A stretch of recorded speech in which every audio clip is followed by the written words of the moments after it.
Villanova.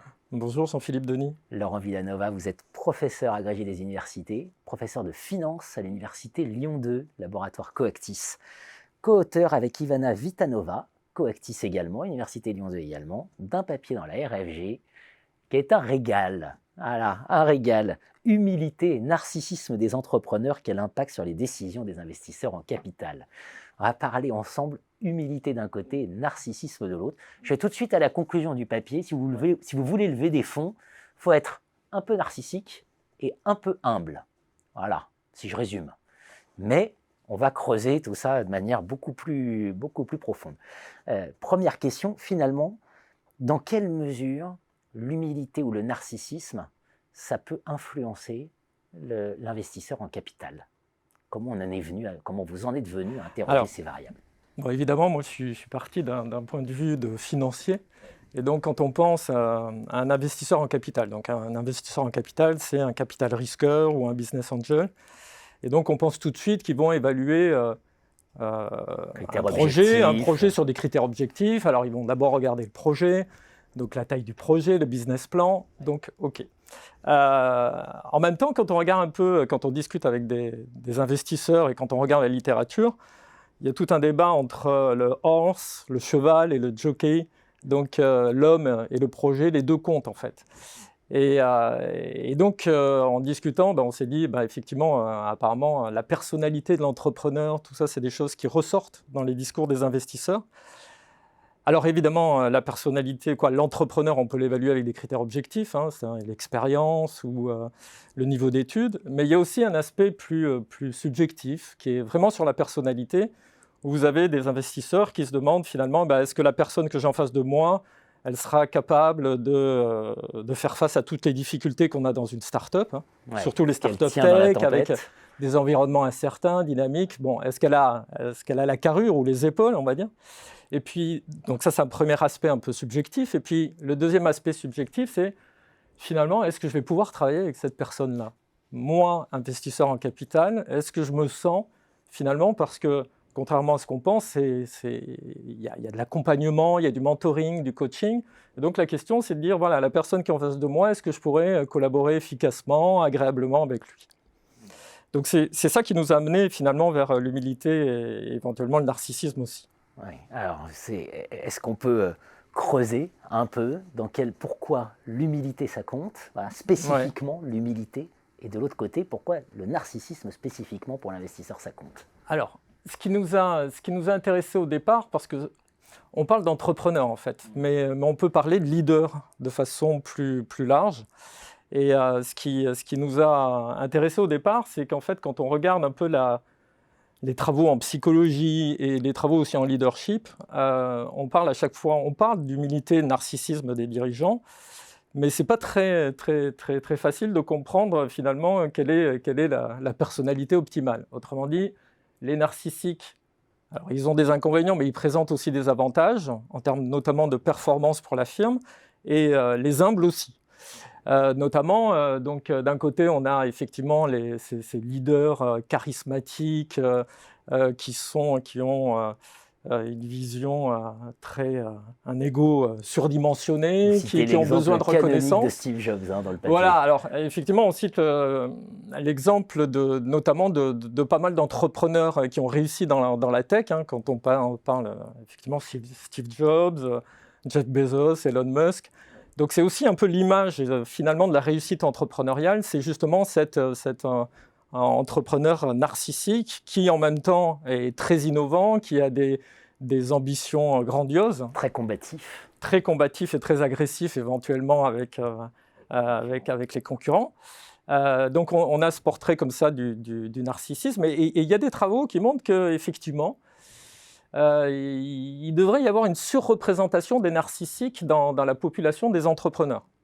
Donc ça, c'est une première chose. Et puis en plus, effectivement, on a remarqué que ces personnalités de leaders narcissiques, finalement, ils entraînent plus facilement l'adhésion, ils sont considérés comme plus charismatiques. Donc évidemment, c'est un aspect du leadership qui est important, puisque le leader représente en quelque sorte la firme. Donc ça, c'est pour le narcissisme.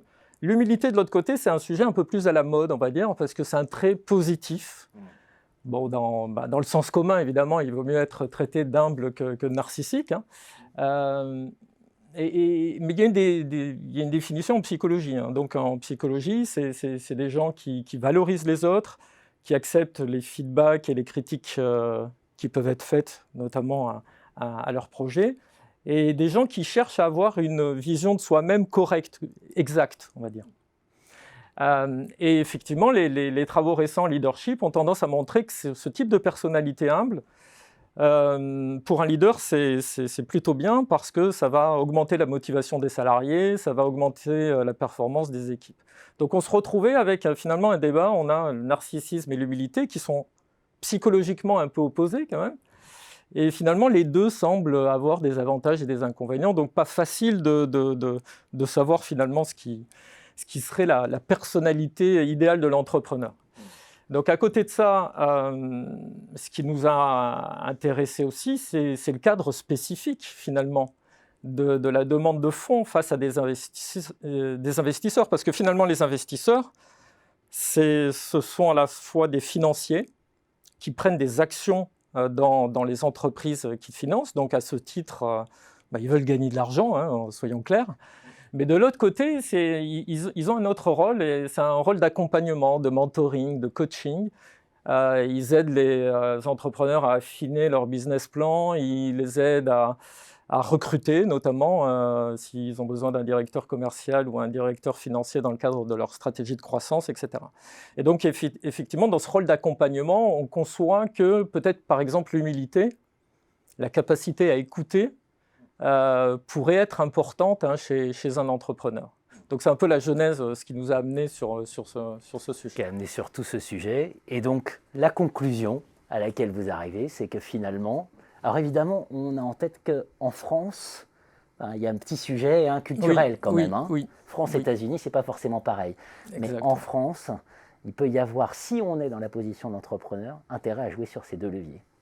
Alors, oui, ça c'est les résultats de notre étude qui, alors parallèlement à l'article qui a été publié dans RFG, on a fait une étude empirique, hein, une étude expérimentale avec des vrais capital risqueurs, qui était plus sur l'humilité. Donc l'humilité, effectivement, ressort comme un critère plutôt positif. En tout cas, les investisseurs apprécient l'humilité des entrepreneurs qui pitchent un projet devant eux. Donc ça, c'est un résultat qui, finalement, alors effectivement, sur la composante culturelle, elle peut être étonnante, et c'est vrai que les anglo-saxons sont un peu étonnés par ces résultats, parce que c'est pas effectivement ce qu'ils ont comme image, notamment sur les investisseurs de la Silicon Valley. Mais plus globalement, effectivement, il semble quand même que les deux ont un avantage, hein, c'est-à-dire qu'humilité et narcissisme, quand ils sont combinés, et ce n'est pas impossible en fait. On peut avoir des entrepreneurs qui ont, dans certaines circonstances, des comportements humbles et dans d'autres, des comportements narcissiques. Cette espèce de combinaison, cette alchimie serait sûrement la combinaison optimale. Notamment, alors peut-être que pour l'humilité, c'est assez simple en fait, puisqu'on se dit, le point de vue d'un investisseur, ça sera de dire si en face de moi, j'ai un entrepreneur qui exprime des signes d'humilité, ça veut dire que je vais pouvoir travailler avec lui, il va écouter mes conseils, il va essayer de les mettre en œuvre, on va pouvoir avoir quelque chose de constructif. C'est aussi quelqu'un qui va pouvoir attirer peut-être et construire une équipe autour de lui, fédérer. C'est un autre aspect très, très important dans le développement de l'entreprise. Donc ça, c'est un peu les avantages de l'humilité. Par contre, les avantages du narcissisme, c'est effectivement, et là-dessus on s'appuie aussi sur des travaux existants, c'est que peut-être qu'un narcissique a une capacité plus forte à innover, à prendre des décisions radicales. Et dans certains contextes entrepreneuriaux, il faut prendre des décisions radicales et très risquées. Et donc cet aspect-là, sur la persévérance, la prise de risque, est plutôt un attribut, on va dire, du narcissisme. Et effectivement, si on combine cette prise de risque, cette ambition avec l'aspect relationnel de l'humilité, on a le cocktail optimal.